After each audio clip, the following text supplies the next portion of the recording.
Déjà pour commencer, Bernard, est-ce que tu pourrais, nous dire, qui tu es et nous expliquer un petit peu, pourquoi tu as créé la société, Ipsumtech?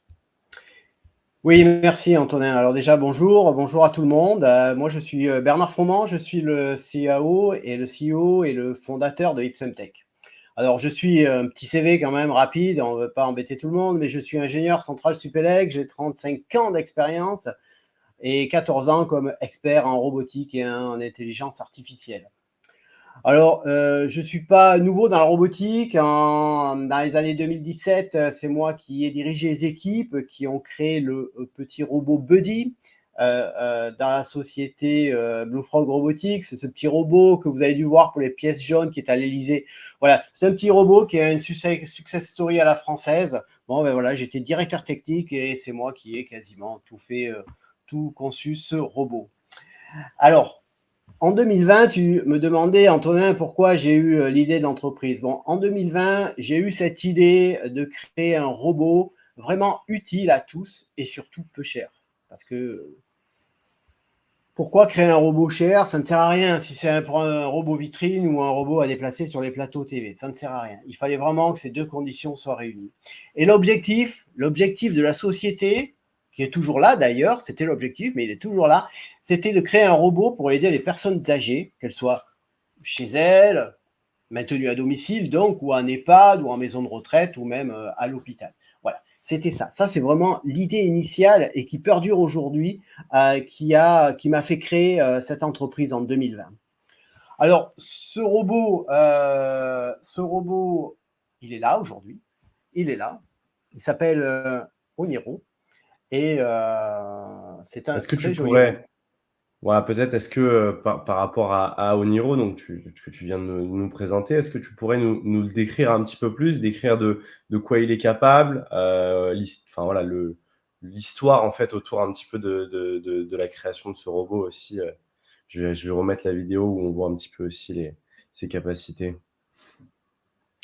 Alors oui, le robot déjà, il fallait qu'il soit sympathique.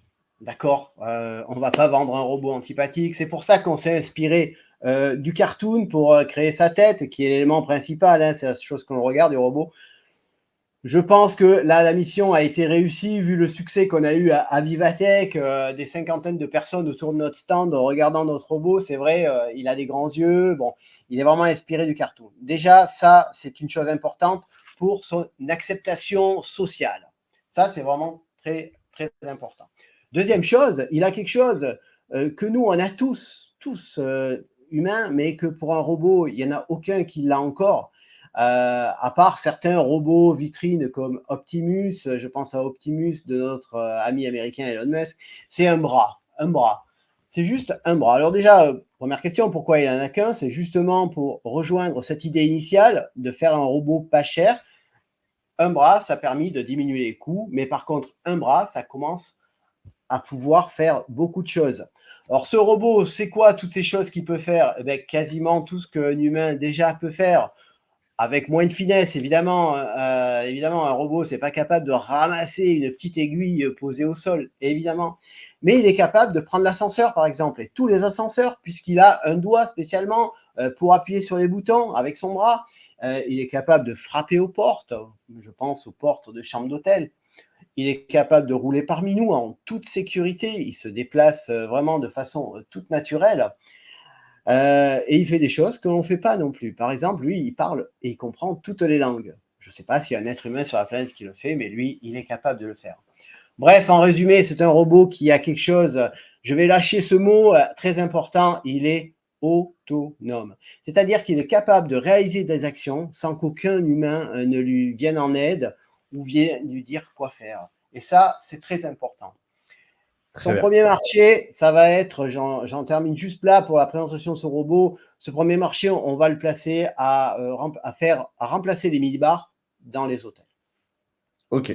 Donc ça, c'est son but principal et du coup, de ce que je comprends de ce que tu as expliqué, il est aussi capable donc de s'adapter à différents marchés aujourd'hui?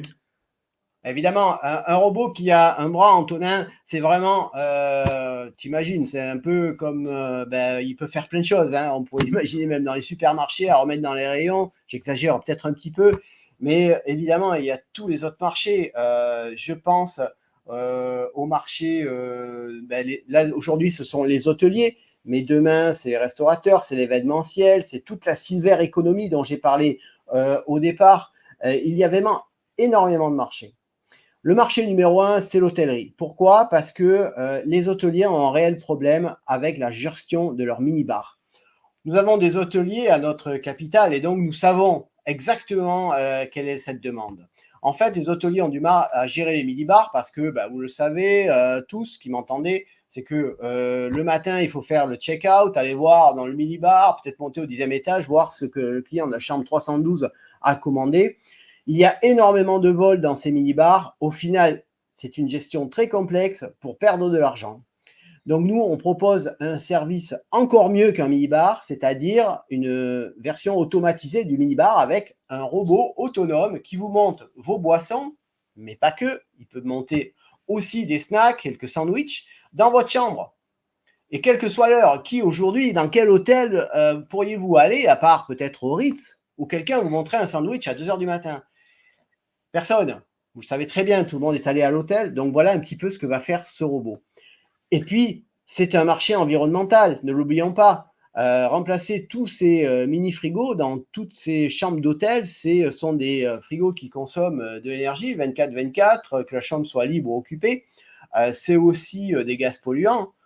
On va donc remplacer tout ça par un service robotique. À la fois, ça sera un petit pas pour la planète, un grand pas pour l'hôtelier dans sa transition énergétique, et puis aussi un meilleur service apporté. Très bien, très clair. Donc, de ce que je comprends aujourd'hui, voilà, on est vraiment focalisé sur ce marché de l'hôtellerie, pardon, pour Oniro. Tout à l'heure, tu parlais du coup de la silver economy.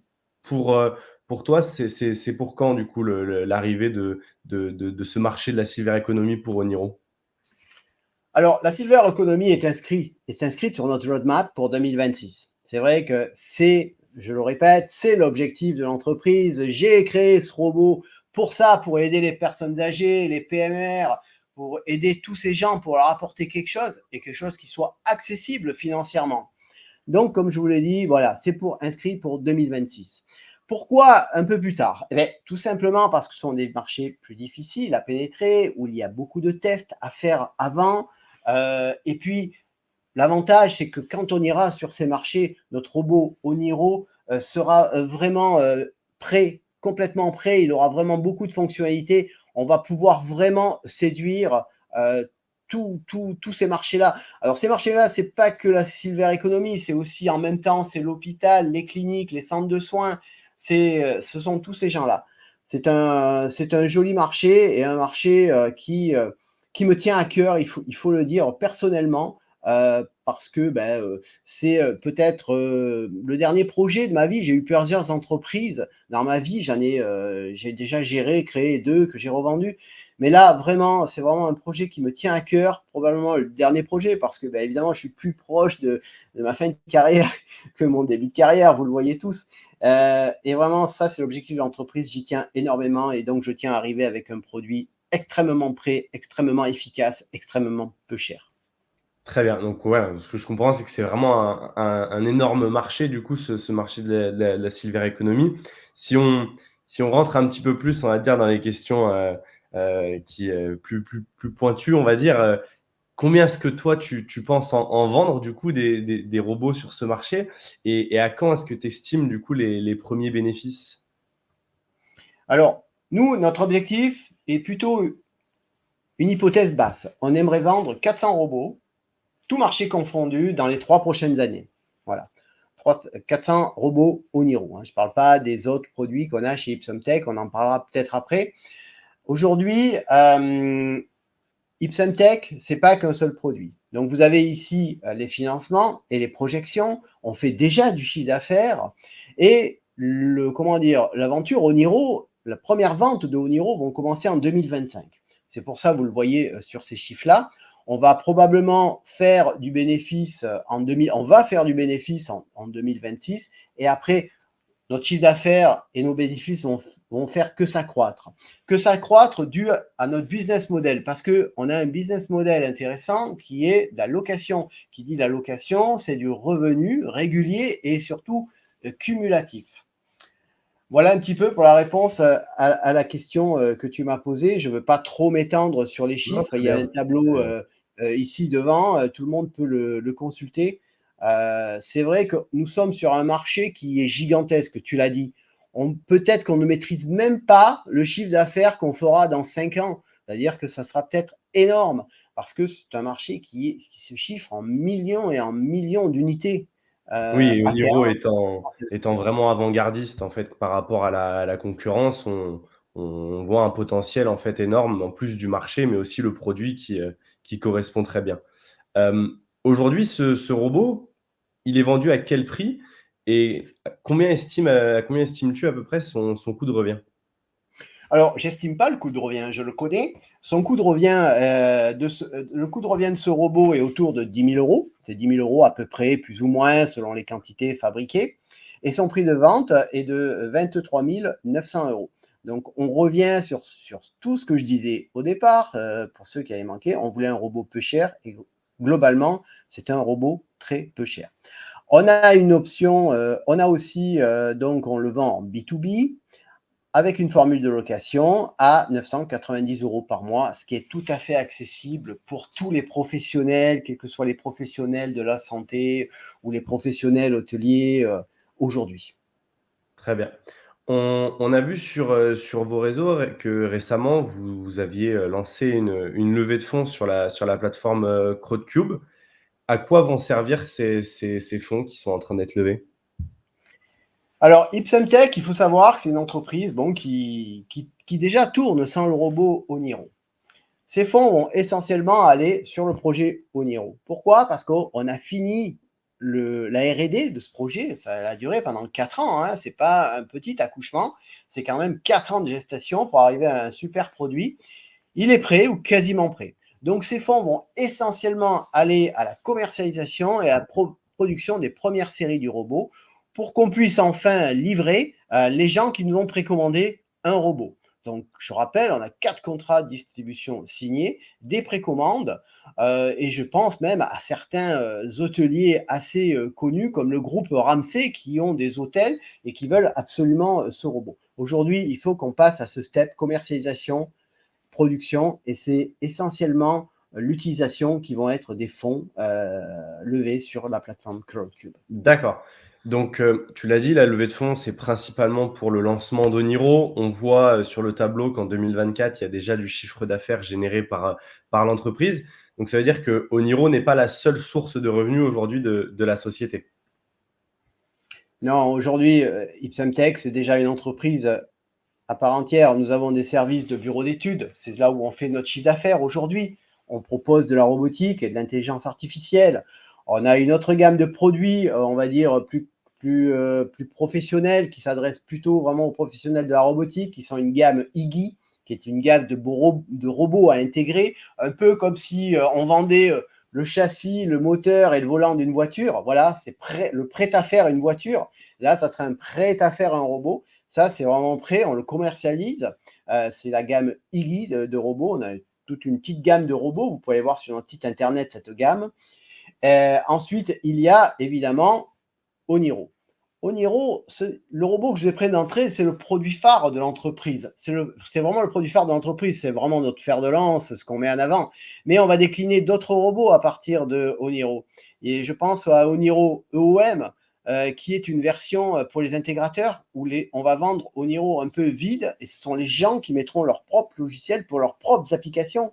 Les clients sont nombreux, on a déjà des demandes pour cette version OEM de Oniro. Ce sont les laboratoires, ce sont les universités, ce sont les écoles et aussi tous les intégrateurs ou les développeurs logiciels qui ne savent pas faire du hardware. Et nous, on leur propose vraiment quelque chose de vraiment rapide à intégrer. Ensuite, il y a une autre version de Oniro qui va être là, c'est une version sans bras. La version sans bras, on va donc rejoindre une version plateau, plutôt pour la restauration rapide, où Oniro sera toujours là avec sa belle tête sympathique de cartoon, mais il n'aura que des plateaux et il faudra que ce soit les gens qui se servent sur ces plateaux plutôt qu'une version totalement autonome qui, je le répète, est la version finale de notre robot. Très clair. Je vois qu'il y a des petites questions dans le chat. Est-ce que tu veux y répondre maintenant ou on finit et on prend le temps, questions-réponses en Ouais, fin ben, de voilà, on finit peut-être ce chat. On était peut-être au bout, Antonin. Je ne sais pas si tu as beaucoup ouais, de questions à me poser encore. il me reste 1 ou 2 questions, ouais, à te poser D'accord, pour on finaliser. répondra au.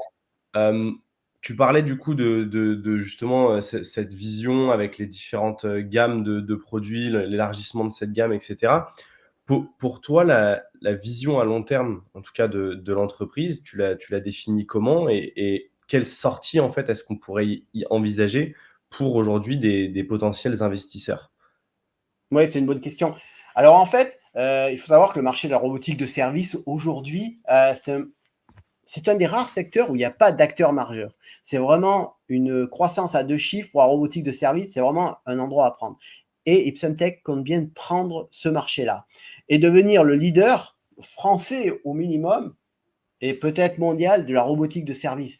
Nous, on a vraiment de l'avance technologique, c'est indéniable. On l'a vu à Vivatech, on le voit parce qu'on a même des demandes du Japon, alors que c'est un grand pays de la robotique. Donc, on voit qu'on a de l'avance, une énorme avance en termes d'études, parce qu'on l'a fait depuis 2020, ce robot. Et aujourd'hui, cet avantage qu'on appelle le First Mover Advantage, on compte bien attaquer les marchés et prendre ce secteur très rapidement pour être le leader de la robotique de service demain. Voilà, vraiment, tout ce qui est robotique et service, ça sera Ipsen Tech. Alors, pour répondre à ta deuxième question, oui, un investisseur qui investit dans Ipsen Tech aujourd'hui, c'est la garantie qu'il investit. Il investit déjà pas que dans un produit, c'est ça l'avantage, il investit dans une société qui a déjà plein d'autres produits, même dans le tableau qui est encore resté là, j'en ai oublié un, donc il y a des autres produits qui est là. Oniro, si on n'est pas financé, prenons le cas le plus grave, on n'est pas financé pour Oniro. L'entreprise continue à exister et à générer du chiffre d'affaires. Donc déjà, c'est minimiser son risque d'investissement parce qu'on investit dans une entreprise, pas dans un produit qu'on va tout miser dessus. On ne mise pas tout son argent, tout sur le rouge ou sur le noir. C'est pas ça. Là, vous misez dans un ensemble de produits qui attaquent plusieurs marchés. On est même sur l'industrie 4.0, on est sur plein de secteurs et c'est très important. La sortie, eh bien, tout simplement, ça sera lorsque l'entreprise sera devenue un fleuron ou une licorne qu'on peut appeler, c'est-à-dire qu'il y aura un venture capital majeur qui va racheter l'entreprise, ce qui se passe globalement pour toutes les startups, pour passer à d'autres étapes encore plus importantes. C'est à ce moment-là, je pense, dans 4-5 ans, se fera une sortie avec une belle plus-value, comme toutes les startups. Très bien. Et du coup, dernière question, tu en as un tout petit peu parlé déjà, mais peut-être que tu as d'autres points que tu veux aborder. Quelles sont les raisons d'investir aujourd'hui, du coup, dans Ipsum Alors, je Tech? ne vais pas trop m'y attarder parce que finalement, j'en ai déjà parlé, mais effectivement, la robotique de service, bon, c'est un marché énorme qui va, avec l'intelligence artificielle qui est en train d'exploser. Personne ne le voit, mais moi, évidemment, je fais beaucoup de veille technologique, je suis en train de le voir. C'est un marché qui explose, c'est un marché qui est en croissance depuis le Covid, mais énormément. Ensuite, pourquoi investir dans Ipsen Tech? Ipsen Tech sont des commandes et des contrats de distribution. Alors, c'est un investissement liquidier parce qu'on a d'autres sources de revenus, j'en ai parlé. Le prototype Oniro est prêt, il est là, prêt à être fabriqué en série. On a un business model en abonnement. Je vous relis un petit peu ce qui est écrit. Ça, c'est intéressant parce que c'est du revenu récurrent. Et puis surtout, c'est-à-dire que vous investissez dans une société, mais et surtout dans un projet à très fort potentiel. C'est-à-dire que le potentiel sur le marché de la silver economy est carrément colossal.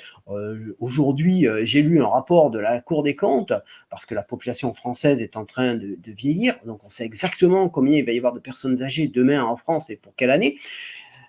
Mais en parallèle, les métiers du service sont en train de diminuer parce que plus personne ne veut faire ce genre de métier. Donc nous, on n'apporte pas toute la réponse à ce gap, mais on amène un élément de réponse qui va aider au service. Il ne va pas remplacer l'être humain. De toute façon, on ne remplacera personne puisqu'il n'y aura personne pour faire ces métiers-là. Mais on va aider au service dans toutes les tâches difficiles et chronophages dans ce secteur-là.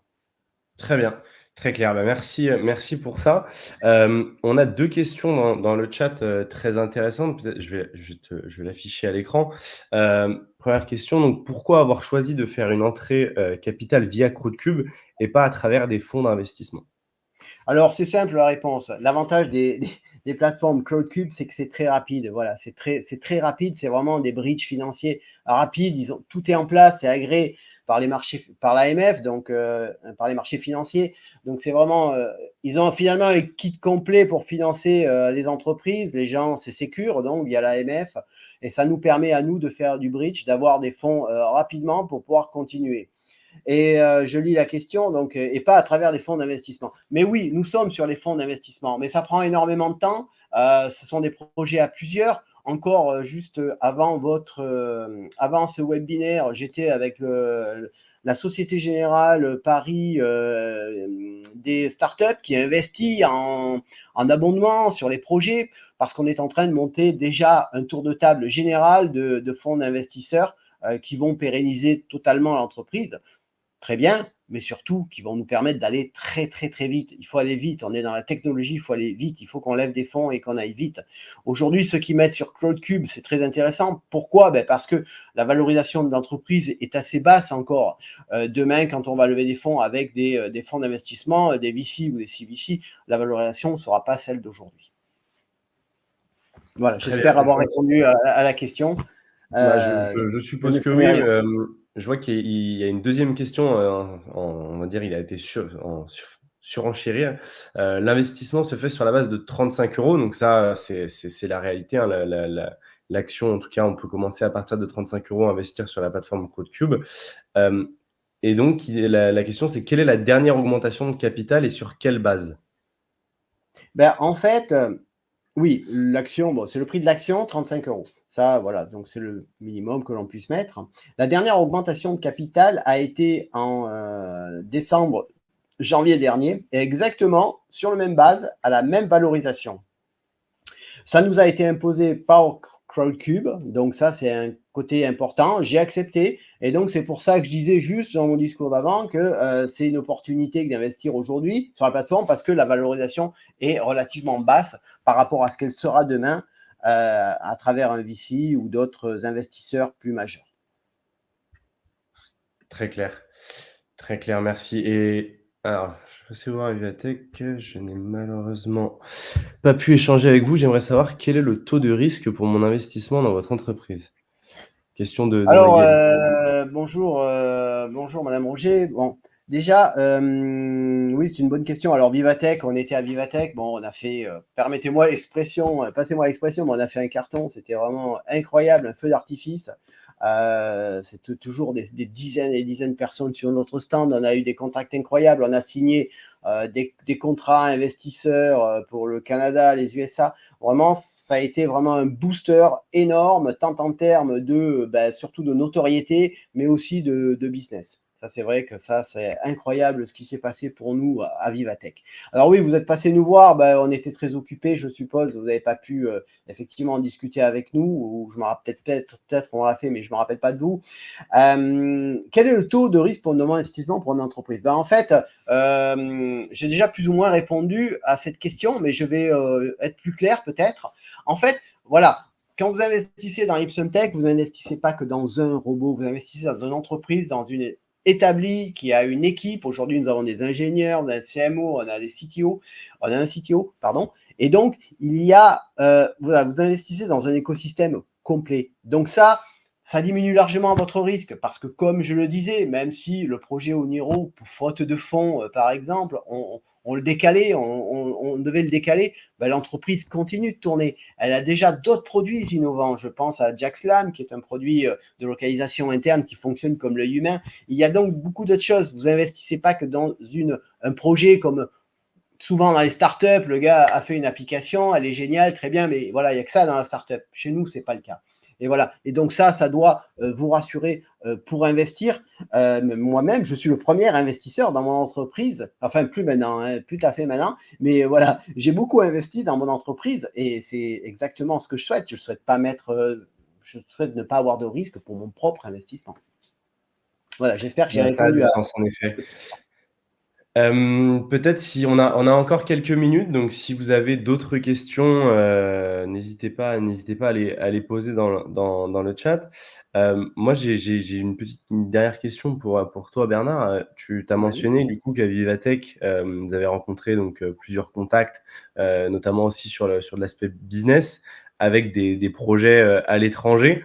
C'est une volonté du coup d'aller, sur les marchés étrangers, en plus du coup du marché français sur lequel, vous vous implantez de manière assez forte en ce moment?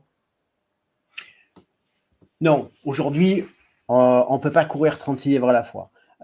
Donc déjà, on vise le marché français pour une question de proximité. Ça sera plus simple pour nous, c'est très important. Mais je reste ouvert à des gens qui se présenteraient et qui nous prendraient comme ces Canadiens et qui ont déjà une société de robotique, donc qui connaissent la musique et qui connaissent ce business et qui nous prendraient en charge complètement le robot. Donc ils amènent la maintenance, ils amènent le circuit de vente, la réparation, etc. Donc je reste ouvert, mais ce n'est pas une volonté pour moi d'être proactif et d'aller chercher ces marchés. C'est pareil, nous allons faire le Gitex, donc à Dubaï au mois d'octobre. Je n'y vais pas pour rien. J'y vais parce que je sais que les hôtels à Gitex, à Dubaï, sont très friands de ce genre de robots et je pense que je vais décrocher de jolis contrats là-bas. Voilà, hormis ces exceptions-là, parce qu'elles me sont offertes un peu sur un plateau, je les saisirai, mais je ne suis pas, je répète, proactif pour une démarche à l'étranger aujourd'hui. Oui, Déjà, le marché c'est plus à français et européen l'opportunité. est déjà gigantesque. Ouais, c'est plus en fait un fonctionnement à l'opportunité. Aujourd'hui, le focus est sur le marché français. S'il y a des opportunités qui se présentent d'aller à l'international, pourquoi pas, mais en tout cas, c'est pas une volonté première à court terme. Heu, une petite question qui a été posée, j'ai cru comprendre qu'il y avait, plein de stock options. Y a-t-il un risque de dilution fort? Non, il y a pas de stock option chez nous. Enfin, ce que vous appelez stock option, c'est peut-être des BSA, c'est ça? Des bons de souscription d'actions? Monsieur Mérian, c'est ça que vous appelez les stock options?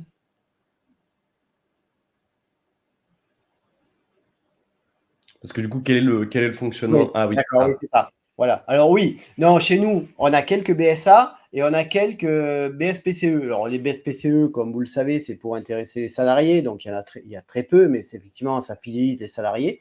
Et puis c'est quelque chose d'important pour moi qui participe à l'entreprise. Des BSA, il y en a quelques-unes, mais je crois qu'il n'y a que 4%, il faudrait que je revoie exactement, mais je suis pas loin de la vérité, il y a 4% de BSA qui ont été émises aujourd'hui et il n'y en aura pas d'autres.